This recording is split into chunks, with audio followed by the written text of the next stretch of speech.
So today we're talking about the six-pack.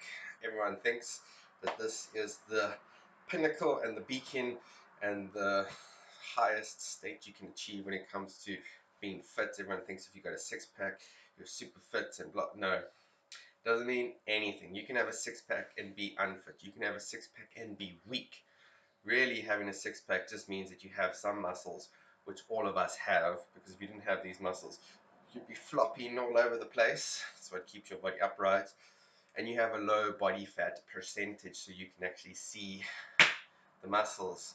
What your core is meant to be doing is keeping you strong and stable so that you can do all sorts of exercises and it keeps it tight. Everyone's familiar with these. The actual name is the rectus abdominis, but the transverse abdominis is a way more important muscle, and people don't really train these. You also get the internal and external obliques, these ones, also the serratus, but we won't worry about that right now. We're talking about stability. So here are two exercises that you can do to create some more stability in your core, and I promise you, if you do these exercises properly, they are tough. And what's great about a tough exercise that you can do is that you can do it all the time and get stronger. Okay, so I'm going to teach you two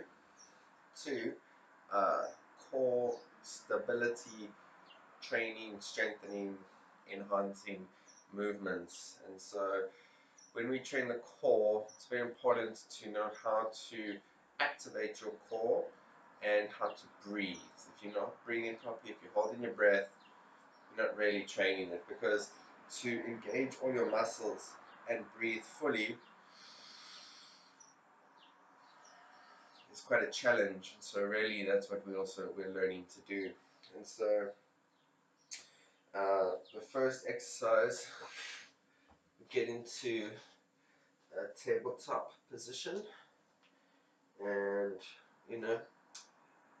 wrists under our shoulders, knees under hips, and then you're going to engage your core. So make sure your ribs are not sticking out, you're pulling them down, and you're making your core tight. A good way to do that is to tuck your pelvis. You see how your stomach engages?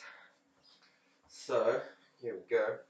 I'm just going to stick the leg back, core tight. It's not going to be up here because you see what happens to the lower back.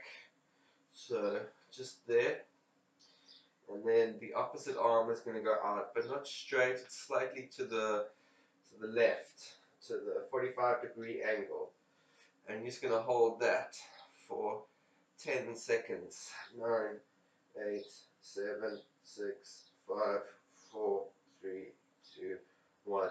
Make sure you're breathing properly, make sure your core is engaged, and then from there, with your keeping your core tight and you're not really moving, you're going to slowly bring the knee and the leg, touch and back.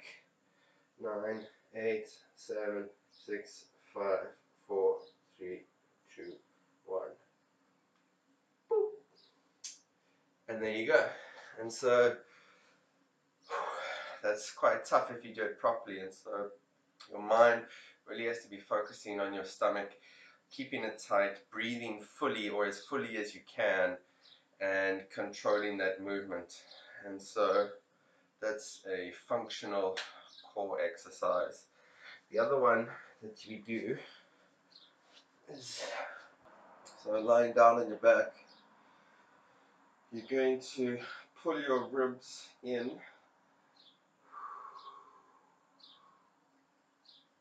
and tuck your pelvis so your lower back is flat.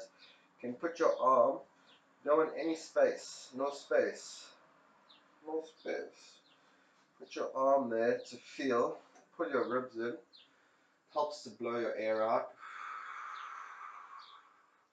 Pull your ribs in, and then you're going to straighten one leg, and you're going to slightly lift your head off the floor, not very far. And if you put your hand on your stomach, you'll feel the core activation, and then just hold for 10 seconds. 1, 2, 3, 4, 5, 6, 7, 8, 9, 10.